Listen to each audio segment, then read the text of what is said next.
할렐루야. 오늘 말씀은 바로 욥기 말씀입니다. 이야기를 시작하며 제가 재미있는 이야기를 하나 해드리도록 하겠습니다. 중국에 실제 있었던 일입니다. 옛날 중국의 이 변방에 한 노인이 있었습니다. 근데 그 노인에게 유일한 전 재산인 하나가 있었는데 말 한 마리였습니다. 근데 이 말 한 마리가요, 그 마구간을 뛰쳐나가서 도망을 간 겁니다. 마을 사람들이 그 모습을 보면서 얼마나 마음이 아프던지, 아유, 어떻게 합니까? 이 일을 이렇게 얘기했을 때 이 노인이 하는 말이 이렇게 말했다고 합니다.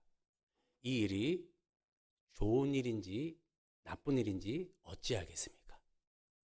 그런데요, 며칠이 지났는데 그 나갔던 말이 암컷을 데리고 다시 집으로 돌아온 거예요. 그래서 사람들이, 우와, 어르신 정말 좋은 일이 생겼네요. 축하드립니다. 잃어버렸던 말이 한 마리도 아니고 그 말을 또 데리고 와서 두 마리가 됐으니 얼마나 좋은 일입니까? 라고 했을 때 그 노인이 하는 말이, 이 일이 좋은 일인지 나쁜 일인지 어찌 알겠습니까? 그렇게 이야기를 했습니다. 자, 한 마리 암컷이 왔죠. 그래서 그 노인의 유일한 자식인 아들 하나가 있었는데 그 아들이 이 암컷을 이제 조련을 하는 겁니다. 그렇게 이제 조련을 하다가 말에서 떨어지는 사고를 당하게 됩니다. 그래서 다리 한쪽을 못 쓰게 되는 장애를 얻게 되죠. 그래서 마을 사람들이 너무 안타까워서, 어르신 어찌합니까? 이렇게 나쁜 일이 생겨서 어떻게 합니까? 라고 했을 때 그 노인이 또 이렇게 얘기합니다. 이 일이 좋은 일이 될지 나쁜 일이 될지 누가 알겠습니까? 자, 세월이 어느 정도 지났는데 갑자기 전쟁이 일어난 것입니다. 자, 전쟁이 일어나면 젊은 사람들을 다 차출해서 군대로 보내죠. 그래서 그곳에, 그 마을에도 젊은 사람들을 다 차출해서 중앙정부로 군대를 보내는데 그 아들은 차출이 안 된 거예요. 왜 안 됐을까요? 장애가 있으니까. 자, 그런데 홀로 차출이 안 돼서 그 마을에 있었는데 전쟁을 했는데 그 나라가 대패를 하게 된 겁니다. 젊은 사람들이 다 전사를 하게 된 거예요. 그런데 그 마을에 유일하게 남은 그 아들만 천수를 누리고 살게 되었다고 합니다. 자, 이 이야기를 두고 사자성어가 탄생하게 됩니다. 이 사자성어가 바로 이것입니다. 같이 읽어볼까요? 시작. 새옹지마. 네, 많이 들어보셨죠? 네, 인생은 새옹지마. 이게 뭐냐면 변방에 있는 한 노인의 말이라는 그런 뜻을 가진 사자성어입니다. 여러분, 좋은 일이 될지 나쁜 일이 될지 우리가 생각한 대로 다 판단으로 이룰 수가 없다라는 겁니다. 그래서 지혜는 뭐냐면 하나님께 자기의 인생을 맡기는 것이 지혜라는 것입니다. 왜 그렇죠? 하나님은 악을 선으로도 바꿀 수 있는 능력의 하나님이 우리 하나님이시기 때문입니다. 그래서 하나님 안에 있다라는 것은요, 그 일이 우리가 보기에 좋은 일이든 나쁜 일이든 다 좋은 일이라는 거예요. 그래서 좋은 일이 있다고 교만할 필요도 없고요, 나쁜 일이 있다고 해서 쪼그라들 필요가 없다라는 것입니다. 그 권세가 하나님의 아들 된 권세라는 것입니다. 자, 그런데 이렇게 믿음으로 살지만 도저히 수용이 되지 않고 납득이 되지 않는 그런 일을 만날 때가 있습니다. 그러면 우리는 어떻게 되죠? 흔들리게 됩니다. 그래서 절규하게 되고 비탄해하게 되고 아파하게 됩니다. 자, 그런데 하나님은요, 인간이 가장 아름다울 때가 언제냐면 그 고통과 비탄과 애통을 자기와의 깊은 관계 속에서 풀어놓는 그 사람을 가장 아름답다라고 하십니다. 왜 그럴까요? 그때가 바로 하나님은 창조주시고 나는 피조물이다라는 그 연약함과 완전하심이 온전히 만나는 그곳이 바로 그 자리이기 때문입니다. 그래서 하나님은요, 우리의 비탄과 애통과 아픔의 그 절규를 외면하지 않으시고 하나님께서는 그것을 다 받아주시는 하나님이시다. 있다라는 것입니다. 하나님의 한 자녀로 빚어 가시는 것이 바로 이 비탄과 절규와 애통함을 통하여서 빚어 가신다라는 것입니다. 자, 오늘 우리가 읽은 이 본문 말씀은 바로 욥이라는 이 사람을 통해서 하나님께서 이 사람을 어떻게 빚어 가시는지를 잘 알고 되는 그런 본문의 말씀입니다. 자, 이 욥기에 대해서는 누가 썼는지 이야기가 참 많습니다.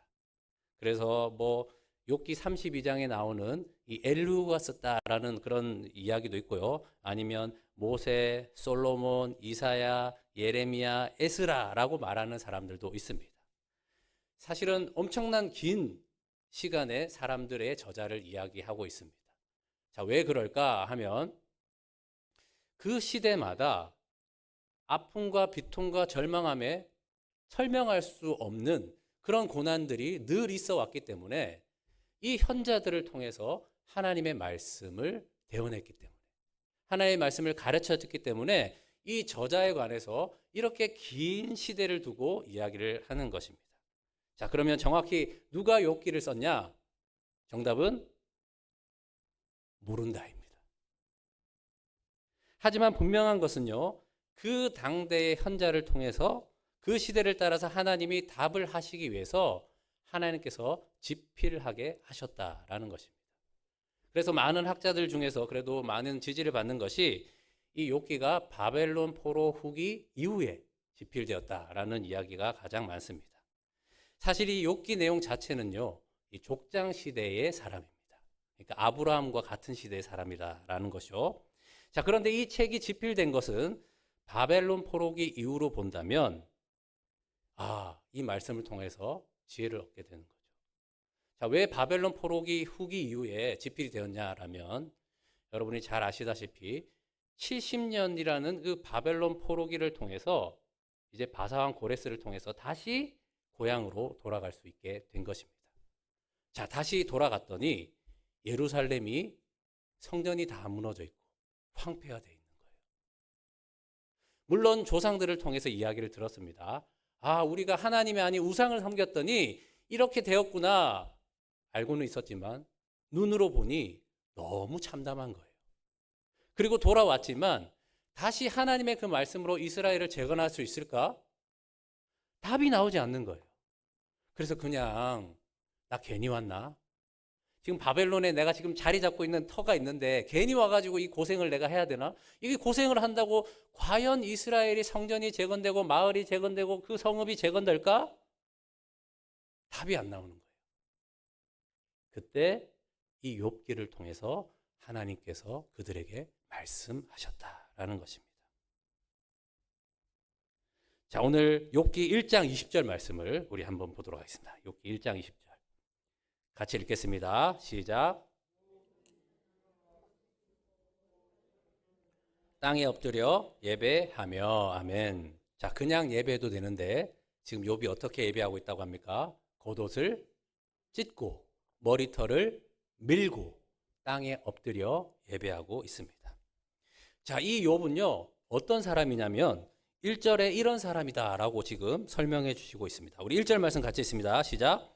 우스 땅에 욥이라 불리는 사람이 있었는데 그 사람은 온전하고 정직하여 하나님을 경외하며 악에서 떠난 자더라. 아멘.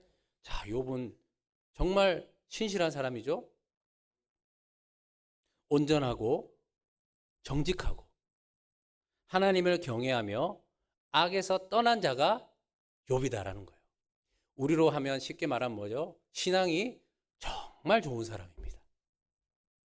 자, 욥의 삶의 배경은 어떻습니까? 우리 2절 말씀 같이 읽겠습니다. 2절 시작. 그에게 아들 7과 딸 3이 태어나니라. 여러분 다복하기도 해요. 자녀가 10명이에요.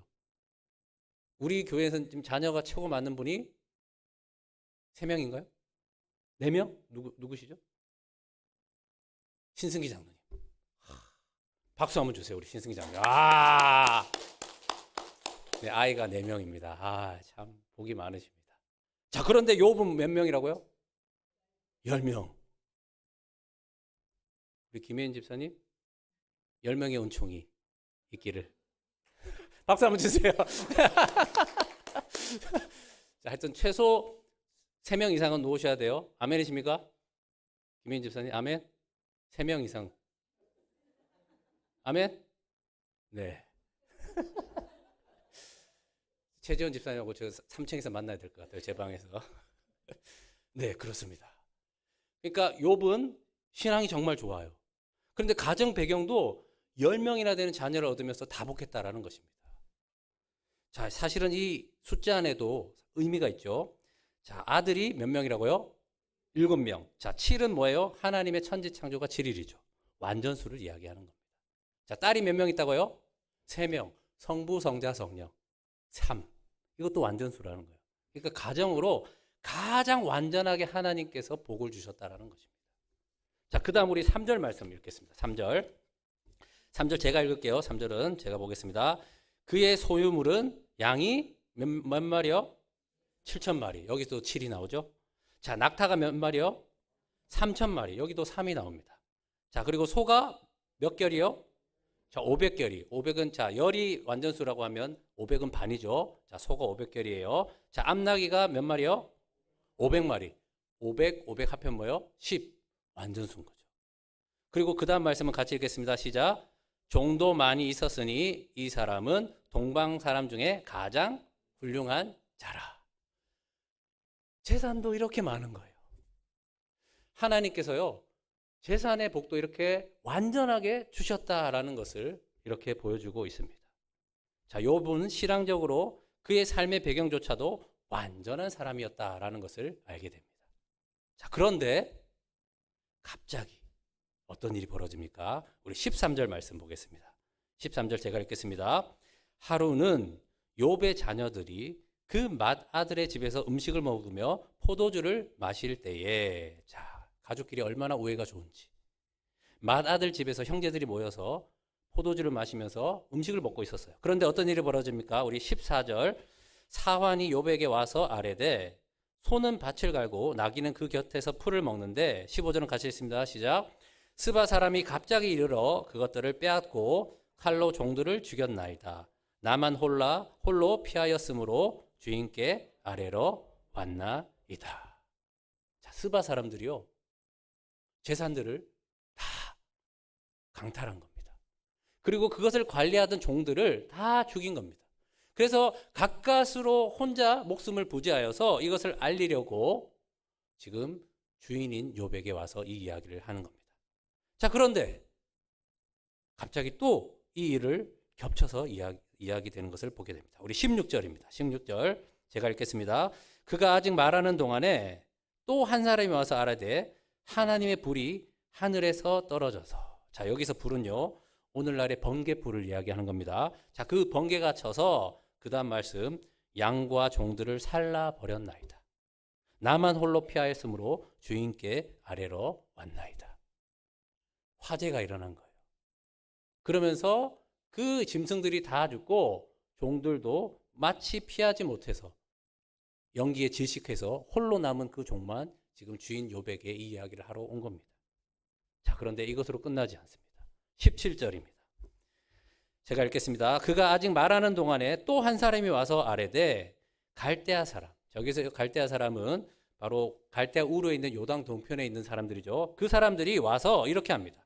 새 무리를 지어 갑자기 낙타에게 달려들어 그것을 빼앗으며 칼로 종들을 죽였나이다. 나만 홀로 피하였으므로 주인께 아래로 왔나이다. 또 안 좋은 일이 벌어진 거예요.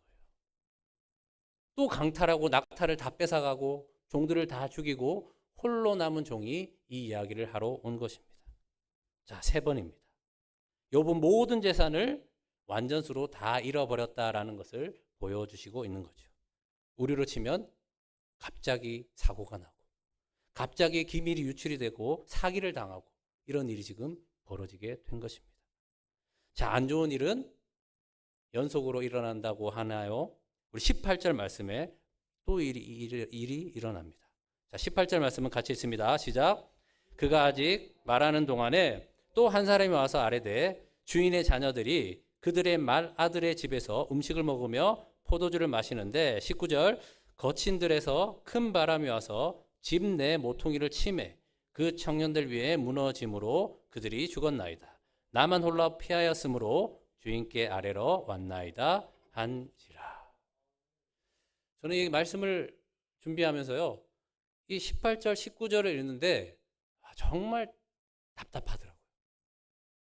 재산 뭐 그거야 있다가도 없는 거고 없다가도 있는 거니 다시 시작하면 되지, 뭐 그런 마음이 있었는데 이 18절 19절을 읽는데요, 7남 3녀 그 자녀를 한꺼번에 잃어버린 거예요. 큰 바람이 불어서 그 기둥을 쳐서 무너져서 압사 사고를 당해서 하루아침에 7남 3녀를 다 잃어버린 것입니다. 물론 다시 우리가 만날 날을 알기에 위로도 있고 감사도 있을 수 있지만, 그러나 지금 당장 보지 못하는 그 석별의 아픔을 여러분 무엇으로 이야기할 수가 있겠습니까? 혹시 우리 교회도 자녀를 먼저 보내신 분들이 있으실 거라고 생각을 하는데, 오늘 말씀을 통해서 여러분에게 큰 위로가 있기를 원합니다. 하나님의 그 위로 말입니다. 자, 욥이 이런 일을 지금 당한 거예요. 죄가 많아서 이런 일을 당했습니까? 욥이 나쁜 일을 많이 해서 이런 일을 벌로 지금 받고 있는 겁니까? 아니죠. 1절 말씀을 읽었죠. 욥은 하나님 앞에서 온전하고 정직하고 악에서 떠난 자다, 하나님을 경외한 자다라는 것을 우리가 보았습니다. 그런데 욥에게 왜 이런 일이 일어났냐라는 것입니다. 하나님과 그 사탄과의 천상회의가 있었던 것을 우리가 알게 됩니다. 자, 사탄이요, 온 땅을 두루 다닙니다. 에베소서 5장 8절에 보면 우는 사자와 같이 두루 다니며 삼킬 자를 찾는다라고 되어 있죠. 마귀 사탄은 그렇게 다니는 거예요. 그래서 하나님이 묻죠. 어디서 왔냐? 무엇하고 왔냐? 다 돌아보고 왔습니다.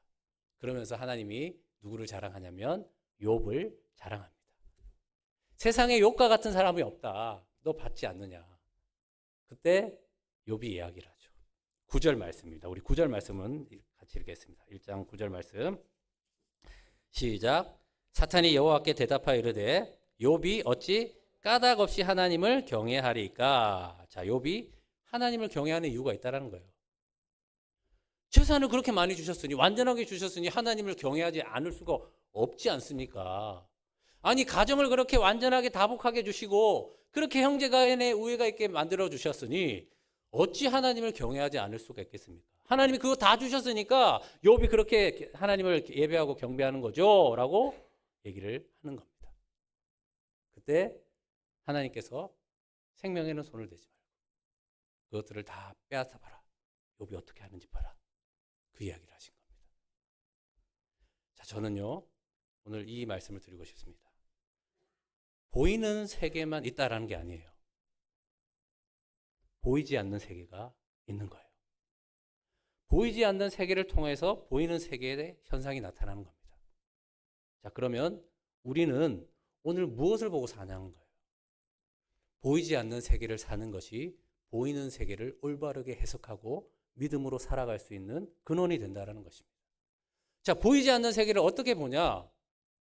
이런 여러 어려움들과 환난을 통해서 하나님 왜 나에게 이런 고통을 있습니까? 왜 이런 어려움이 있습니까? 라는 보이지 않는 세계의 하나님을 통하여서 보이는 세계를 해석하지 못하면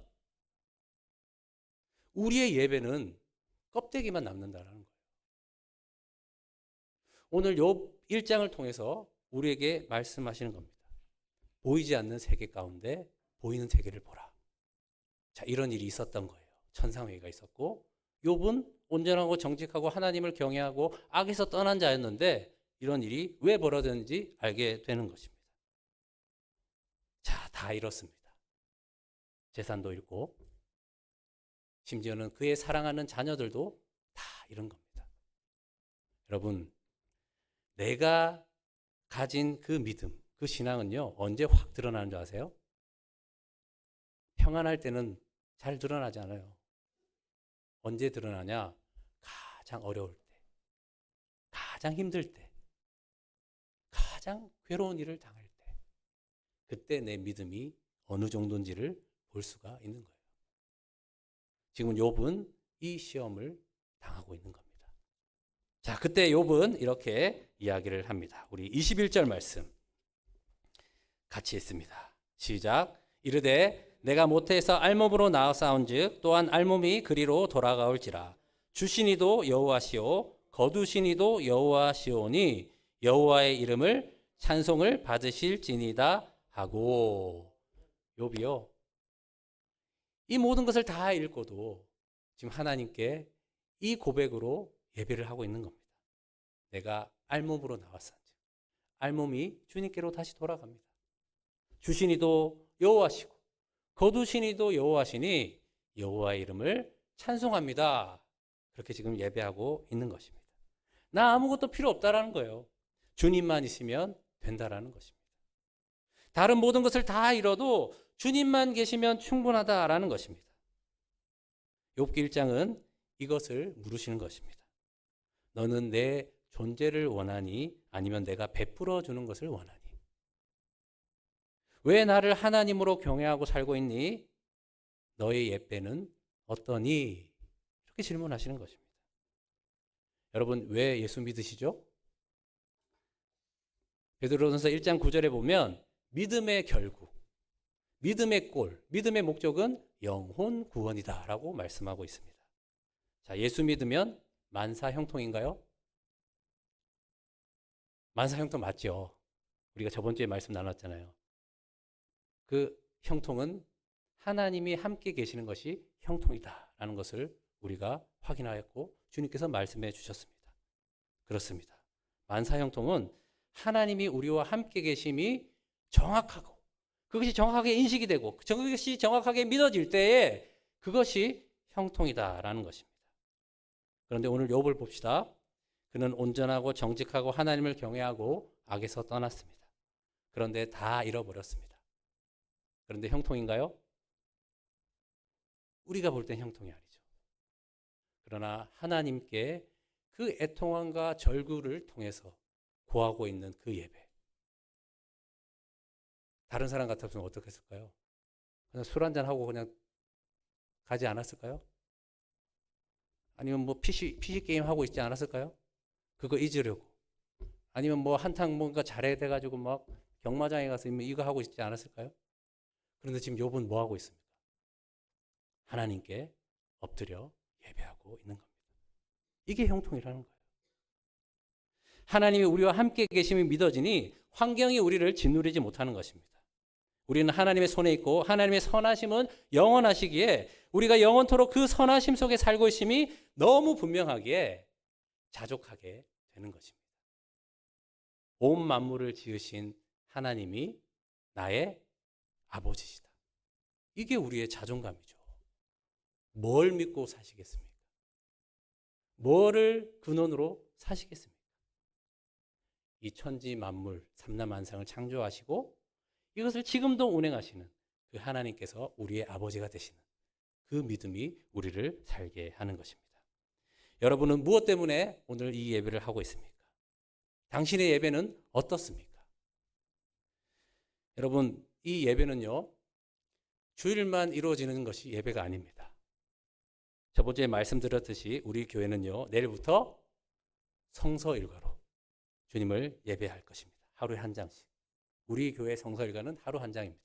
그래서 우리가 광고 때 지금 말씀드렸지만 욥기 1장부터 6장까지 한 장씩 말씀을 읽으시고 한 줄 기도를 쓰시는 거예요. 읽다 보시면요, 뜻이 무엇인지도 모르겠고 여기에 뭐가 담겨져 있는지 모를 수 있습니다. 괜찮습니다. 그냥 눈으로 다 읽으시면 됩니다. 이게 눈이 침침해서 어렵다 그러시면 성경 통독기 유튜브 여러분 전화기 다 있으시죠? 그거 트시면 돼요. 그거 들으시면 돼요. 하여튼 그렇게 어떤 방법이라든 하여튼 혼자 소리내어 읽으시면 가장 좋고요. 하여튼 여러 가지 어떤 방법이든 괜찮습니다. 하루에 한 장씩 꼭 말씀을 읽으시고 그리고 기록하시기 바랍니다. 기도로. 여러분 이게 바로 예배가 됩니다. 자, 오늘 우리 영상 하나를 좀 더 볼 건데요. 이 탈봇 신학교의 에릭 토네스라는 교수님의 인터뷰가 너무 저의 마음대로 울리고 해서 그 부분도 잠깐 한번 보고 계속해서 말씀 나누겠습니다.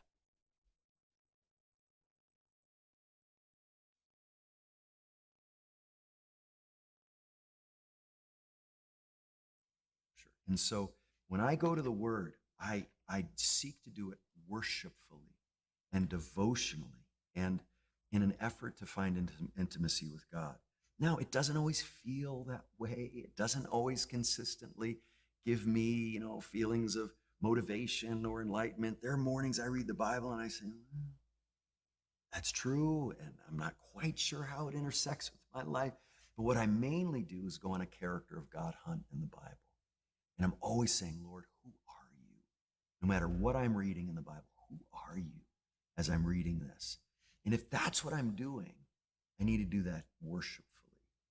And so I try to read my Bible and pray and always seek to express my affection for God, my adoration for God, privately and personally, so that when I'm worshiping corporately, I'm bringing that private worship life into it. Yeah. And I'm more and more convinced that if I don't have a time of expressing my affection, adoration, and glorification of God in my life privately, then there's something very stunted in my approach to Scripture and what Scripture should be doing for me. And again, I don't always feel like it. Sometimes I'll read in the Bible and I don't necessarily feel like worshiping, but I discipline myself to sing. I'm not a good singer. I make up tunes of songs I don't know in my hymnal, and it sounds horrible, and I'm glad no one can hear me but my wife usually in the next room. But I do, and it's good for my heart. I never wake up in a good mood, but that inclines my heart toward God and toward softness toward people.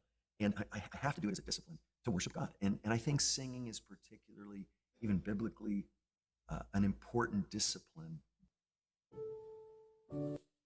네, 여러분 보셨죠? 성경을 읽을 때 자기와 관련이 없지만 자기는 예배하듯 말씀을 본다는 거예요. Who are you? 당신은 누구십니까? 하나님은 어떤 분이십니까? 그 질문을 가지고 예배할 때에 때로는 노래가 나오고, 그래서 옆방에 있는 아내가 막 귀를 막기도 하고 한다고 하죠. 네, 여러분. 성경 말씀을 읽는 것 그 자체가 예배하는 거예요. 그리고 이 토네스 교수님이 했던 말씀. 개인적인 그 예배를 통해서 공적으로 모여지는 예배가 달라진다는 거예요.